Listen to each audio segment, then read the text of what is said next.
ابھی ایک topic face بک پہ چلا ہے, اس پہ بہت نیگیٹو کمنٹس آئے ہیں. وہ میرا ایک بیان کا ایک شارٹ کلپ بنایا ہے کسی چینل نے اور اپلوڈ کیا ہے. اس میں یہ کہ کیا عورت شوہر کا نام لے سکتی ہے کہ نہیں لے سکتی. کسی نے مجھ سے سوال کیا تھا کہ کیا عورت اپنے شوہر کا نام لے سکتی ہے کہ نہیں لے سکتی, یا منع کے ابا ہی کہے گی وہ. تو اس کا میں نے جواب دیا تھا کہ ہمارے عرف میں اس کو بے ادبی سمجھا جاتا ہے. تو جس کے عرف میں بے ادبی سمجھا جاتا ہو وہاں پر عورت کو چاہیے کہ اپنے شوہر کا نام نہ لے.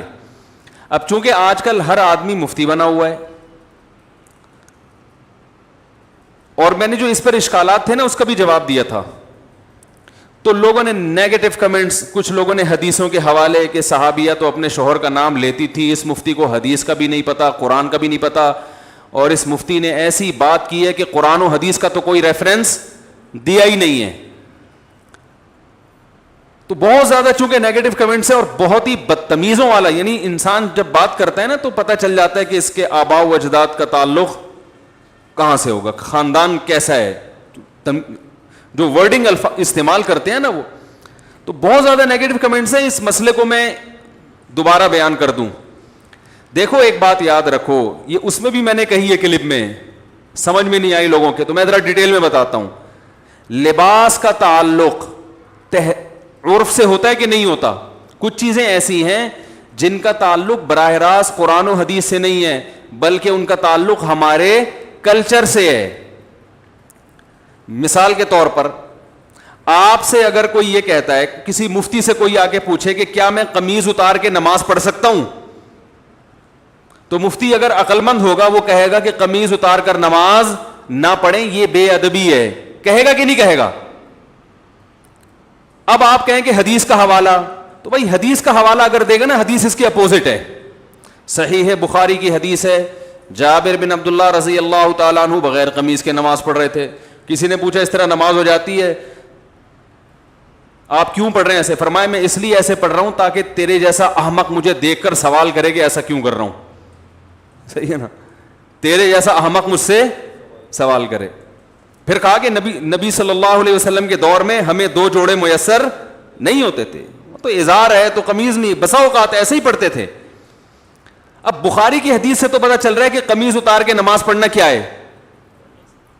جابر بن عبداللہ باقاعدہ یہ عمل کر کے دکھا رہے ہیں کہ, اور تاکہ جو اعتراض کرے اس پہ حماقت کا بھی فتویٰ لگا رہے ہیں. اب آپ یہ حدیث کا حوالہ دے کے لوگوں کو قمیضیں اتروا دیں, یہ عقل مندی کا کام ہوگا؟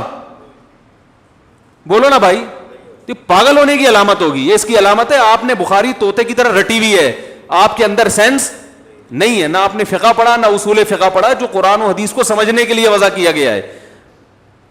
بھائی اس زمانے میں جب چونکہ صحابہ کو جوڑے میسر نہیں تھے تو قمیض اتار کے نماز پڑھنا بے ادبی نہیں سمجھا جاتا تھا, وہ تو کلچر کا حصہ تھا. غریب لوگ تھے. اصحاب صفہ میں ہم دیکھتے ہیں کہ حدیث میں آتا ہے کہ ایک دوسرے کی طرح پشت کر کے بیٹھے ہوئے تھے, کیونکہ لباس سطر ڈھانپنے کے لیے اتنا تھوڑا تھا کہ وہ ایک دوسرے کی طرف رخ کر کے بیٹھنا ان کے لیے مشکل تھا, اتنی غربت تھی. آج کون ایسا غریب ہوگا جو بیچارہ قمیض نہ پہن سکے؟ اور ایک معاشرے میں پورا پراپر ڈریس پہننا یہ ہمارے معاشرے کا کلچر بن چکا ہے, اس کو بے ادبی سمجھا جاتا ہے. کسی تقریب میں آپ بغیر قمیض کے نہیں جا سکتے, تو آپ اللہ کے سامنے بغیر قمیض کے کیسے کھڑے ہوگے بھائی؟ اگر صحابی بغیر قمیض کے نماز پڑھ رہے ہیں تو ایک بڑی اچھی تقریب میں بھی وہ بغیر کرتے کے چلے جاتے تھے. وہ صحیح بخاری کی حدیث ہے, نبی صلی اللہ علیہ وسلم کے پاس ایک صحابی نے عرض کیا, یا رسول اللہ میرا اس خاتون سے نکاح کرا دیں. فرمایا مہر فرمائی یہ لنگوٹا جو میں نے باندھا ہوا ہے. پتہ چلا اس نے لنگوٹا پہن کے نبی کی مجلس میں بیٹھے ہوئے تھے, بخاری کی حدیث ہے, اور اسی حالت میں نبی نے آپ کا نکاح پڑھایا. تو پتہ چلا دولہا کا لباس کیا تھا؟ بولو بھائی, لنگوٹا. اب اگر کوئی مجھ سے پوچھے کہ مفتی صاحب کیا دولہا صرف لنگوٹا پہن کے شادی ہال میں جا سکتا ہے, تو میں کیا کہوں گا؟ جا سکتا ہے کیا؟ میں بولوں گا پاگل ہے, بے دینوں کا دینداروں کا مذاق اڑوائے گا. وہ جائز نہیں ہے اس کے لیے لنگوٹا پہن کے جانا, اس کے لیے پراپر ڈریس پہنے. آپ کہہ سکتے ہیں وہ صحابی تو غریب تھے. بھائی اگر کوئی بہت غریب بھی ہے تو بھی اس زمانے میں ہم اس کو لنگوٹا پہن کے شادی ہال میں جانے کی اجازت نہیں دیں گے, کیونکہ ہمارے عرف میں اس کا تصور نہیں ہے. نہیں یاری بات سمجھ میں؟ طوطے کی طرح بخاری مسلم جاہل لوگوں نے رٹ لی ہے, اور علماء کوئی کسی عالم کو نہیں چھوڑا انہوں نے. ابھی میں ایک کلپ سن رہا تھا حضرت مولانا منظور مینگل صاحب کا, بڑا اچھا انہوں نے ایک مدلل بیان کیا, اس پہ لوگوں کے نیگیٹو کمنٹس. ہر آدمی کیا بنا ہوا ہے, جاہل ہوگا, مگر اعتراض ایسے کرتا ہے جیسے اس سے بڑا اس کائنات میں کوئی عالم پیدا ہوا ہی نہیں ہے. اب یہ سمجھو کہ جیسے لباس کا تعلق کس سے ہے, عرف سے, اس میں قرآن و حدیث کا حوالہ نہیں دیا جائے گا.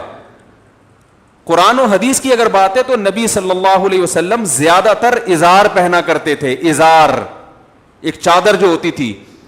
آج کسی بھی محفل میں آپ ازار پہن کے نہیں جا سکتے, نماز بھی نہیں پڑھ سکتے, اس لیے کہ اس کو یوں سمجھا جائے گا کہ بھائی اللہ کے دربار میں جب حاضری دے رہے ہو تو پراپر ڈریس پہن کے, یہ نماز کا ادب ہے.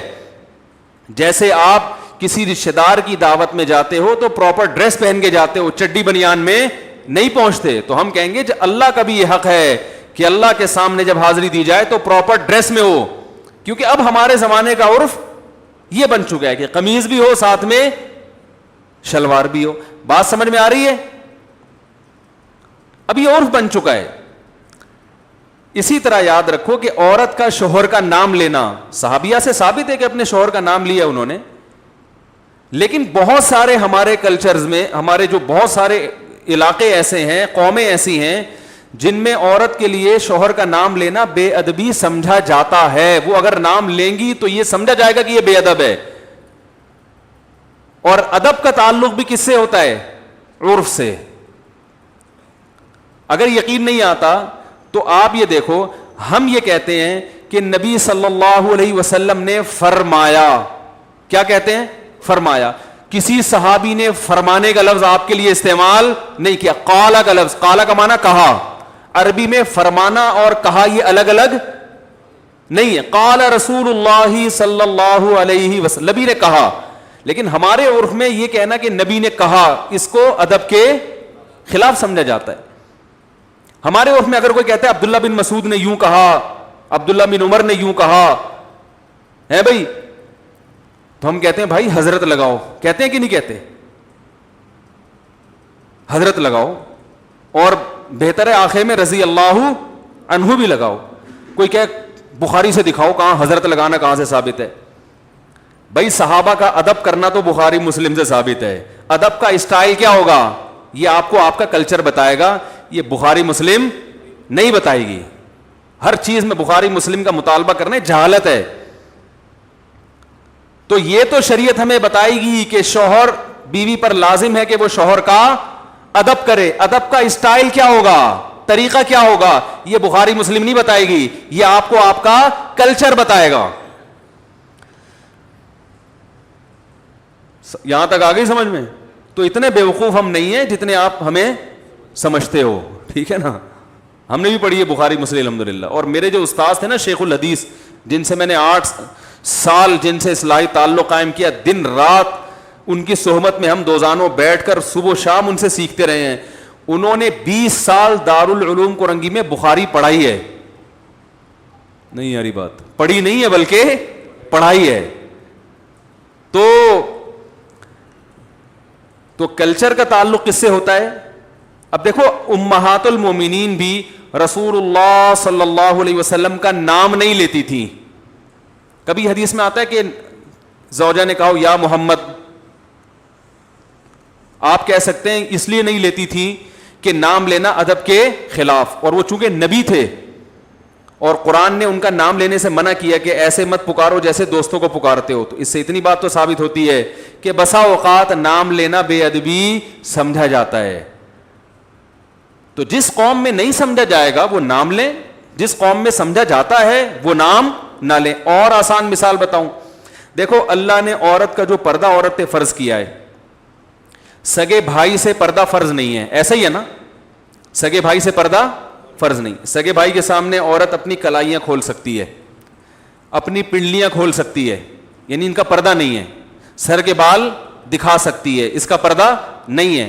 لیکن شریف خاندانوں میں اس کو معیوب سمجھا جاتا ہے, اور شریعت نے بھی اس کو معیوب سمجھنے پر پابندی نہیں لگائی. کسی بھی اچھے خاندان میں کبھی ایسا نہیں ہوتا کہ لڑکی جو ہے نا وہ گھٹنوں تک اسکارف پہن کے بھائی کے سامنے آگے بیٹھ جائے. اچھے خاندانوں میں ہم نے دیکھا ہے کہ جوان بیٹی جب باپ کے سامنے بیٹھتی ہے تو سر پہ بولو نا دوپٹہ لیتی ہے, کیونکہ عرف میں اس کو اچھا سمجھا جاتا ہے. تو ادب کا تعلق کس سے ہے؟ کلچر سے, بہت حد تک کلچر سے ہے, بہت حد تک عرف سے ہے. بعض لوگوں نے یہ بھی نیگیٹو کمنٹس کیے, اشکال کیا ہے کہ اچھا اگر کلچر ہی کو فالو کرنا ہے تو کتنی غلط رسومات ہیں جو شریعت کے خلاف ہیں, پھر تو وہ سب حلال ہو جائیں گی. تو بھائی شریعت کے خلاف ہونا الگ بات ہے, اگر شریعت نے اس کو غلط قرار دیا ہے تو پھر ہم اس کو غلط کہیں گے, یا اس کے نتائج غلط نکل رہے ہیں تو بھی غلط کہیں گے. عورت اپنے شوہر کا نام لے یا نہ لے, شریعت نے اس میں دونوں چیزیں رکھی ہوئی ہیں, بھائی لے بھی سکتی ہے اور نہیں بھی لے سکتی. شریعت نے یہ کہا بھائی ادب کرو, کسی قوم میں ادب کے خلاف سمجھا جا رہا ہے تو وہ نام نہ لے, ادب کے خلاف نہیں سمجھا جا رہا تو وہ نام لے, کیونکہ اس میں برا نہیں سمجھا جائے گا اس کو. ہم اس کو اس لیے پروموٹ کرتے ہیں اس کلچر کو, نام لینے والے کو, کہ شریعت میں شوہر کا بہت احترام ہے جو آج کل ختم. تو ہم کہتے ہیں کچھ تھوڑے بہت تمیز آداب باقی رہ گئے, اس کو تو باقی رہنے دو, اس کی وجہ سے تھوڑا سا شوہر کا احترام رہے گا.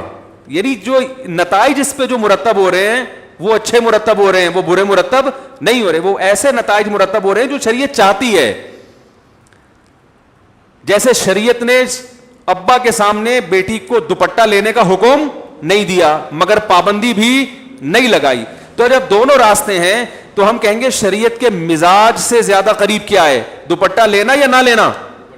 لینا زیادہ مزاج کے قریب ہے. اس میں باپ کا احترام ہے, حیا ہے, اور شریعت معاشرے میں حیا کو فروغ دینا چاہتی ہے. تو جو چیز حیا کے زیادہ قریب ہوگی اس کو اپریشیٹ کیا جائے گا, جو حیا سے دور ہوگی اس کی حوصلہ شکنی کی جائے گی, اور اس پر بخاری مسلم کے حوالے مانگنے والے پر جہالت کا فتویٰ لگایا جائے گا. سمجھ میں آ رہی ہے بات؟ اس پر یہ فتویٰ لگایا جائے گا کہ یہ کیا ہے, پاگل ہے. تو اور بہت ساری چیزیں اس بارے میں. تو جو عورتیں شوہر کا نام لیتی ہیں لیں, میں نے یہ تھوڑی کہا کہ گناہ مل رہا ہے یا ناجائز ہے, ادب. اگر کلچر اس کی اجازت نہیں دیتا تو ادب کیا ہے کہ نام نہ لے بھائی. اچھا مجھے یہ بات بتاؤ, بڑے بھائی کا نام لینا, کوئی آپ سے پوچھے کہ بڑا بھائی ہے 10 سال عمر میں آپ سے بڑا ہے, اس کو نام لے کے پکارنا, اگر یہ مسئلہ مجھ سے پوچھا جاتا یا کسی بھی مفتی سے پوچھا جائے گا, وہ کیا کہے گا؟ نام سے پکارنا ادب کے خلاف ہے, بلکہ اس کو بھائی جان کہنا چاہیے, بڑے بھیا کہنا چاہیے. یہی ہے نا. اب آپ کو حدیث میں تو آتا ہے کہ فلاں صحابی نے اپنے بڑے بھائی کا نام لیا ہے بھائی. عربی میں بڑے بھائی کے لیے کوئی بھائی جان جیسا لقب یا اس سے ملتا جلتا کوئی لقب ہمارے علم میں نہیں ہے, وہ تو نام لیتے تھے. اب آپ کہو کہ اس مفتی نے یہ کہا ہے کہ بڑے بھائی کا نام نہ لو, اور اس پر کوئی قرآن و حدیث کی حوالہ اس نے پیش نہیں کیا. یہ سب اندھے مقلد ہیں, یہ صرف اپنی دکانیں چمکانے کے لیے بیٹھے ہوئے ہیں, ان کو قرآن و حدیث بالکل بھی نہیں آتا. الحمدللہ آپ سے زیادہ اچھا آتا ہے, اور آپ سے زیادہ اچھا سمجھ بھی سکتے ہیں اس کو. اس لیے ہم یہ کہیں گے کہ چھوٹا بھائی بڑے بھائی کو نام سے نہ پکارے, کیونکہ شریعت میں چھوٹے بھائی کو حکم ہے کہ بڑے بھائی کا ادب کرے. کیسے کرے یہ شریعت نے نہیں بتایا. نام لینا بڑے بھائی کا ہمارے عرف میں ادب کے خلاف سمجھا جاتا ہے, بدتمیز سمجھا جاتا ہے. جو اپنے بڑے بھائی کو بولا ستار ذرا ادھر آنا, بات سننا, کیا حال ہے, ستار ذرا پانی لے کر آنا, وہ بولے گا تیرا بھائی ہوں, تیرے باپ کی جگہ ہوں, تو آپ بولو گے بھائی جان, بھیا, یہی کہیں گے نا. اس کے لیے بخاری مسلم کے حوالے کی ضرورت نہیں ہوگی. اس کے لیے اتنے حوالے کی ضرورت ہوگی کہ چھوٹے پر بڑے کا احترام لازم ہے. احترام کا اسٹائل کیا ہوگا یہ آپ کو آپ کا کلچر بتائے گا, یہ آپ کو بخاری مسلم نہیں بتائے گی, کیونکہ کلچر چینج ہوتا رہتا ہے ہر زمانے کے لحاظ سے. بڑی بہن کو لوگ کیا کہتے ہیں, نام سے پکارتے ہیں یا آپی, آپا, باجی کہتے ہیں؟ بخاری میں ہے کہیں کہ بڑی بہن کو نام سے نہ پکارو ہے بھائی؟ ارے بھائی کوئی بڑی بہن آپ سے 20 سال عمر میں بڑی ہو, آپ اس کو نام لے کے بلاؤ, بےادبی ہے نا. آپ کیا بولو گے؟ آپی, باجی, جو تمیز. اگر اچھا خاندان ہے بھائی, اگر نہیں ہے تو پھر میں معذرت چاہتا ہوں.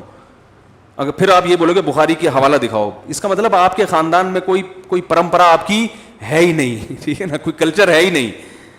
تو بڑے بھائی کو پشتو میں ورورا کہیں گے, ورورا جب بلائیں گے نا ورور. اور اردو میں تو اور بڑے ادب تمیز ہیں. اردو میں تو پہلے تو بہت ہی ہوتا تھا, اب تو شارٹ ہوتا جا رہا ہے. اردو میں تو چھوٹی بیٹی کو دختر, بیٹی کو دختر کہیں گے نا, وہ شادی کارڈ چھپے ہوئے ہوتے ہیں دیکھیں. اب تو نور چشمی کے علاوہ کوئی لفظ سمجھ میں ہی نہیں آتا, اس میں لکھا ہوتا ہے ہماری نور چشمی دخترے کی شادی فرزند انجمن سے قرار پائی ہے. ٹھیک ہے نا, آدمی کہتا پتہ نہیں کیا ہو رہا ہے. تو اردو میں تو اور ہوا کرتا. تو یہ ہر زبان کا کلچر ہے, ہر زبان کا ایک اپنا کلچر ہوتا ہے. دیکھو اردو میں کسی بڑے کو تم سے بات کرو گے بے ادبی ہے, انگلش میں یو کہو گے بے ادبی نہیں ہے. تو ہر زبان کا اپنا کلچر ہے, اس کے حساب سے بات ہوتی ہے. تو ایک اور بات تھی, ہاں رہا یہ مسئلہ کہ اگر کلچر ہی کو فالو کرنا ہے تو کلچر تو بہت جگہوں پہ غلط رہنمائی کرتا ہے, ایسے تو بہت ساری چیزیں ہیں. تو بھائی اگر کلچر شریعت کے خلاف جا رہا ہے, شریعت نے واضح طور پر کہا ہے کہ یہ غلط ہے, پھر تو کلچر کو فالو نہیں کر سکتے. بعض دفعہ کلچر شریعت کے خلاف نہیں ہوتا, لیکن اس کلچر پہ جو نتیجہ مرتب ہوتا ہے وہ شریعت کے خلاف ہوتا ہے. مثال کے طور پر بارات کا کھانا, اب بیٹی کی شادی پہ جو کھانا کھلایا جاتا ہے یہ شریعت کے خلاف نہیں ہے براہ راست. نبی نے کہیں منع نہیں کیا کہ بیٹی کی شادی کرو تو کھانا نہ کھلاؤ, لیکن کہیں ترغیب بھی نہیں دی ہے, بلکہ ولیمہ کیا ہے تو جو لڑکے والے کرتے ہیں. تو ہم بارات کو اس لیے نہیں منع کرتے کہ یہ بدعت ہے, بدعت تو وہ چیز ہوتی ہے جس کو دین سمجھ کے کیا جائے, اس لیے بھی منع نہیں کرتے کہ شریعت نے منع کیا. بھائی شریعت اس بارے میں خاموش ہے. ہم کہتے ہیں کہ ایسی رسم ہے جس کے بارے میں شریعت خاموش. تو شریعت کسی چیز کے بارے میں اگر خاموش ہو اور وہ آپ کا کلچر ہو, آپ اس کو فالو کریں, کوئی پابندی نہیں ہے, لیکن اس کو فالو کرنے میں نتائج اگر برے نکل رہے ہیں تو پھر اس کو فالو نہ کریں. کیونکہ بارات کے کھانے کے جو نتائج ہیں وہ کیا ہیں, برے ہیں. بیٹی کی شادی مشکل ہو گئی ہے, اور شریعت شادی کو کیا بناتی ہے, آسان. اس کو آسان رکھا ہے شریعت نے, اس لیے ہم اس سے کیا کریں گے, منع کریں گے. تو یہ تمہارے ذمے ہے, بتا رہا ہوں میں تو بیان کر کے بھول جاتا ہوں, پتہ نہیں کوئی ایسا کلپ آتا ہی نہیں مارکیٹ میں, پھر وہ الٹی چیزیں لوگوں کے سامنے آنا شروع ہو جاتی. تو اس لیے ادب یہی ہے کہ خواتین اپنے شوہر کا نام نہ لے لیں تو بھی گورنمنٹ کی طرف سے کوئی پابندی نہیں ہے, نہ لیں تو اچھا ہے, کہ اچھا لگے گا, اچھا کلچر پروموٹ ہوگا کہ بھئی شوہر, ان کے ہاں شوہروں سے تمیز سے بات کی جاتی ہے, ٹھیک ہے نا. کتنا اچھا سا بول کے کتنا اچھا محسوس ہو رہا ہے. اگر کوئی یہ ہو کہ یعنی کوئی یہ سن بھی لے کہ ان کے ہاں بیوی اپنے شوہر سے تمیز سے بات کرتی ہے, کہ عجیب سا محسوس ہو رہا ہے کہ نہیں ہو رہا, یعنی قیامت کی نشانی لگ رہی ہے آج کل جس اسٹائل میں. پھر بعض نے یہ بھی اصرار کیا کہ شوہر بھی تو بیوی کا نام لے سکتا ہے. تو یہ ایسا ہی ہے جیسے بڑا بھائی جب چھوٹے بھائی کا نام لے سکتا ہے تو چھوٹا بڑے کا نام, بھائی چھوٹے پر لازم ہے کہ وہ بڑے کا احترام کرے, تو شوہر پر لازم نہیں ہے کہ وہ بیوی کا احترام کرے, بیوی پر لازم ہے کہ وہ شوہر کا احترام. ہاں آپ یہ کہہ سکتے ہیں اچھا پھر کیا ذلیل کرے اس کو, تو ذلیل بھی نہ کرے, عزت دے, لیکن اس درجے کی عزت جتنی شوہر کی ہوتی ہے تو اسلام میں عورت کی اس سے ایک درجہ کم عزت ہے. بیوی کو بھی عزت دینی چاہیے, اس کا بھی احترام کرنا چاہیے, لیکن قرآن کے مطابق عورت کا درجہ شوہر سے ایک درجہ کم ہے. اس میں کیا حکمتیں ہیں یہ اللہ بہتر جانتا ہے, لیکن اللہ نے بنا دیا یہ سسٹم. یہ نہیں کہ آپ توہین کرنا شروع کر دیں. میں بار بار بیان میں کہتا ہوں, ہم نے اپنے بزرگوں کو, اپنے علماء کو دیکھا ہے کہ اپنے گھر کی زوجہ کا بہت احترام سے نام لیا کرتے تھے, کوئی حاکمانہ لب و لہجہ اختیار نہیں کرتے, اور یہ اسلام نہیں سکھایا ہے. کئی دفعہ میں نے بیان میں بتایا, ہمارے شیخ مفتی رشید احمد صاحب رحمہ اللہ تعالی جب گھر والوں سے کہتے تھے نا اپنی زوجہ سے کھانا لگا دو, تو یہ نہیں کہتے تھے کھانا لگا دو, کھانا لگوا دو, حالانکہ لگانا انہوں نے ہی ہے, لیکن کہتے تھے ایسا لب و لہجہ جیسے جس سے یہ جھلکے کہ یہ نوکرانی ہے. یہ لب و لہجہ شریعت میں پسندیدہ نہیں ہے, کیونکہ وہ بیوی آپ کے پیرالل ہے, وہ آپ کی نوکرانی نہیں ہے. اس سے بوٹ پالش کروانا یہ برا کام ہے, بہت سخت. ہم نے اپنے اکابر کو دیکھا اس کے خلاف تھے. تو انہوں نے جتنا احترام کیا ہے نا اپنی زوجات کا, وہ عام پبلک تصور بھی نہیں کر سکتی. لیکن جب وہ کر رہے ہیں تو عورت پر لازم ہے کہ اس کو 2 سے ضرب دے کر اس سے زیادہ احترام کس کا کرے؟ شوہر کا کرے، مگر عورت اس سے ڈبل احترام کرے شوہر کا. یہ اسلام کی تعلیمات ہیں.